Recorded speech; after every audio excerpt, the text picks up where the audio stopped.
Thank you. Well, you've come up with two very good ones. I mean, there's no question that Charlie will not accept anything I say because I say it, whereas a lot of other people will. I mean, it's just the way the world works. And it's terrific to have a partner who will say, you're not thinking straight. Doesn't happen very often.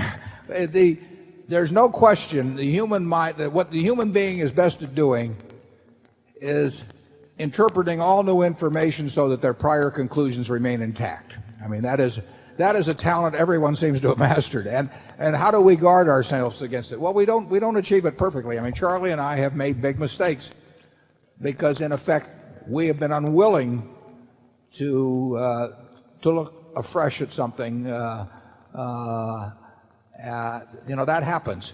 But we do have, I think the annual report is a good feedback mechanism. I think that reporting on yourself, and particularly if you can report honestly, whether you do it through an annual report or do it through some other mechanism, is very useful. But I would say a partner who is not subservient and who himself is extremely logical, is probably the best mechanism you can have. I would say that on the contrary, to get back to looking things you have to be sure you don't fall into, I would say the typical corporate organization is designed so that the CEO opinions and biases and previous beliefs are reinforced in every possible way. I mean, having staffs around you that know what you want to do, you are not going to get a lot of contrary thinking. I mean, most staffs, if they know you want to buy a company, you're going to get a recommendation. Whatever your hurdle rate of, it's 15% internal rate of return, which very few deals ever work out at, or 12, or they're going to come back and they're going to come back with whatever they feel that you want. And if you arrange your organization so that you basically have a bunch of sycophants who are cloaked in other titles, you're going to leave your prior conclusions intact, and you're going to get whatever you go in with your biases wanting, and the board is not going to be much of a check on that. I've seen very, very few boards that can stand up to the CEO on something that's important to the CEO and just say, you're not going to get it. So you've hit on a terribly important point. All of us in this room want to read new information and have it confirm our cherished beliefs. I mean, it is just built into the human system. And that can be very expensive in the investment and business world. And like I say, I think we've got a pretty good system. And I think that most of the systems aren't very good that exist in corporate America to avoid falling in the trap you're talking about. Charlie? Yeah, I think it also helps to be willing to reverse course, even when it's quite painful. As we sit here, I think Berkshire is the only big corporation in America that is running off a derivative book. And we originally made the decision to allow the General Re derivative book to continue. It's a very unpleasant thing to do, to reverse that decision, yet we're perfectly willing to do it. Nobody else is doing it, and yet it's perfectly obvious, at least to me, that to say that derivative accounting in America is a sewer is an insult to sewage. Yeah.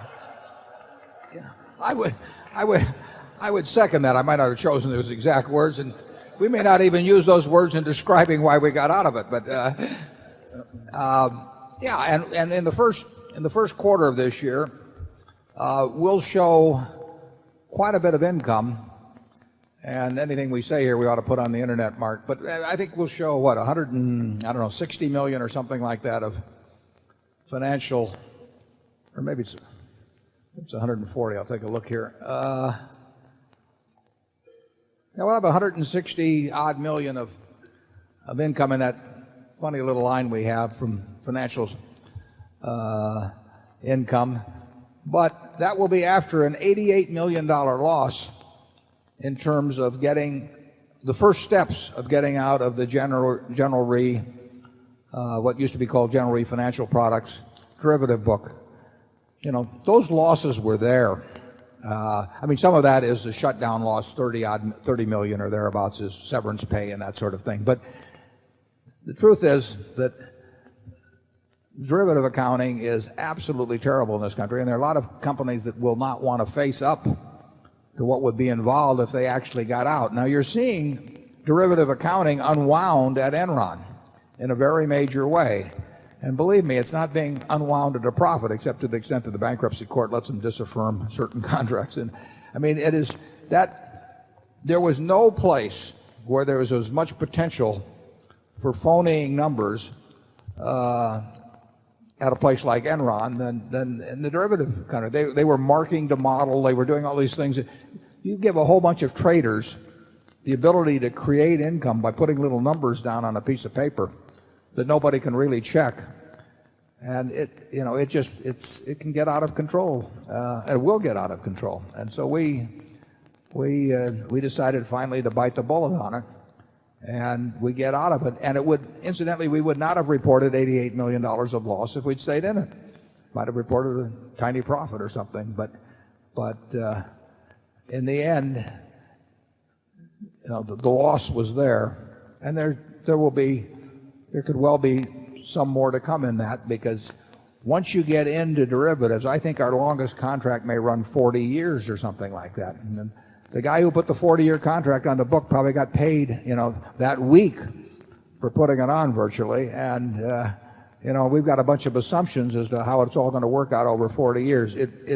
You couldn't devise a worse system. And in the end, we didn't want to be in the business when we got in it, and we are now in the process of getting out. But you don't get out fast of something like this. I mean, it's a little like hell. It's easy to get into, and it's very hard to get out of.